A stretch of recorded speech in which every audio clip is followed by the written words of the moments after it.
Does God follow his own physical laws? When God created the universe, did he use existing matter and energy, or did he create it from scratch? The following is a piece by a fellow philosophy student who agreed to let me present his work to the world. Dissecting the universe. Humans seem to require dissection and categorization to further comprehend both their environments and themselves. It is a daunting task to splinter all of nature into species and categorize all of existence, and more, into subsets. John Scotus Eriugena does this in what seems to be the only man-made manner of dissection of such an incomprehensible area possible, with broad and vague all-encompassing strokes. Some potential flaws lie in this medieval philosopher's reasoning, and are inherent in his dichotomy, and Eriugena's logical steps that follow. The division's reasonings will be closely examined. The four categories of nature are split based on the ideas of creators and those being created. Specifically, that which creates but is not created, that which creates and is created, that which does not create but is created, and that which does not create and is not created. Simplified into localized concepts more familiar to modern minds, the ideas are as follows: God, or an eternal creative entity or power; living things, specifically human beings; created non-living things, inanimate objects; and non-existence. John Scotus points out that the first, God, is opposite of the third, objects, and that the second, life, is directly opposing the fourth, non-existence. Although in this context, the opposites should not be seen as dualities and inverted mirrors of each other, but unrelated in categorization. God is both more similar to non-existence and mankind than to objects, and man is more similar to objects and God than non-existence. Some inherent flaws in this reasoning must be pointed out. Firstly, the term of creation must be defined, as this is imperative to the entire categorization of the universe. Humans, and any other life, has never, to my knowledge, created anything in the true sense of the word, which is, to cause to come into being from nothing. The scientific law of conservation of mass implies that matter cannot be created nor destroyed, although it can be rearranged in space and into different types of particles. Likewise, larger matter that is directly observable and malleable by humans already exists, and is merely used in different manners. A skyscraper, or painting, or sandcastle was not created by that human. Neither were its children or its fingernails. All of these things were actively rearranged matter into various combinations and shapes. Now, there are exceptions to the law of conservation of mass in an open system, such as all existence or the universe, which generally pertains of the movement between energy and mass in quantum mechanics. If we wish to get this technical, it should be known that energy, like mass, cannot be created nor destroyed, but also is rearrangeable in space. Even if energy can become mass, and vice versa, it still remains the rearranging of two finite, quantifiable amounts amongst themselves, not the creation of an entirely new substance. So, humans and finite life are not capable of creation, and do not belong in the second category, and indeed it seems that nothing known to us does. To further break down the errancy in this categorization, each of the four species will be strictly vetted. The first species is an eternal creator, being God, who would have supposedly poofed all energy and mass into existence from nothing, else he would cease to be a creator. If he simply molded the energy and mass in the universe, then he would not be a creator, and he would not belong in the first category. We will continue to assume that he did not indeed cause pure creation, as is the held belief among most theists, and indeed John Scotus Eriugena.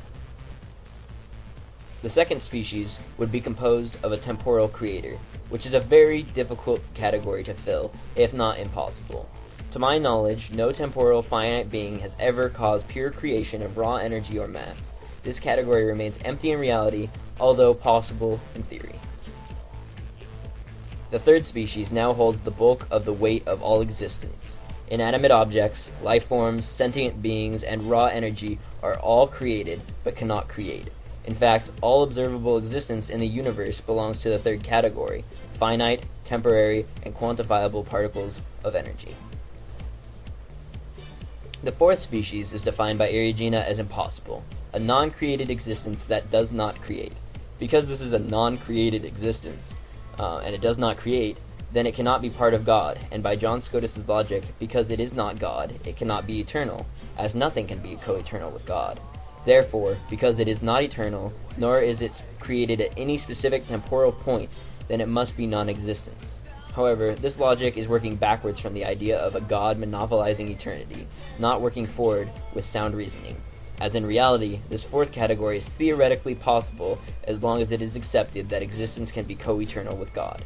Just as humans cannot create, it is theoretically plausible that a co-eternal existence resides beside God, but itself cannot create. Would not heaven and our souls be composed of this very infinite manner?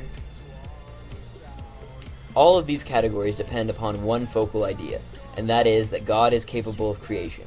If God truly can create, and it was an eternal being who made the universe from nothing, then he would be category 1, and categories 2 through 4 are various differentiations from that God, different incomplete sections of God, who either cannot create like him, cannot be eternal like him, or neither.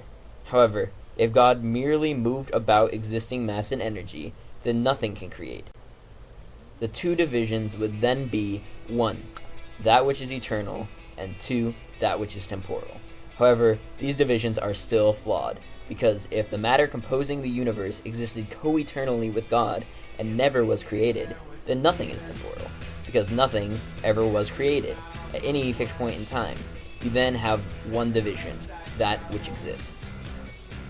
Many assumptions must be made for John Scotus' speciation to be held true, and even then it holds shakily at best. Some of these assumptions are that God can create, nothing is co-eternal with God, that humans or finite beings can somehow create, in theory at least, and there is a God, and that mass and energy are not eternal, as suggested by their very nature. Another argument against this dissection and labeling of God is that he cannot be logically pigeonholed into such human-constructed logical categories, although this line of thought will lead one to avoid questioning anything divine. With such bombardment from all directions, I cannot accept this categorization as acceptable ways to view existence, as lines seem to be drawn arbitrarily on concepts above conception and with logical flaws in the human-made reasoning. This dissection is interesting and thought-provoking, and well-written and thought out for the information and theories available during the Middle Ages. However, it is deceptive in its tone of absolute truth and coverage of every angle perspective. One must be careful when dissecting the universe. So, does God follow the laws of the universe? If so, he is weak and not our creator. If not, then he is defying the evidence in a theory with no substance. I am speaking of the stories of Genesis and the ideas of divine creation. The very nature of matter and energy suggests an eternal nature. Why is it so hard to believe that the universe was never created, that it just is? Perhaps not in its current state and makeup, but the base energy and matter. I leave you today to ponder why an additional step to existence must be added.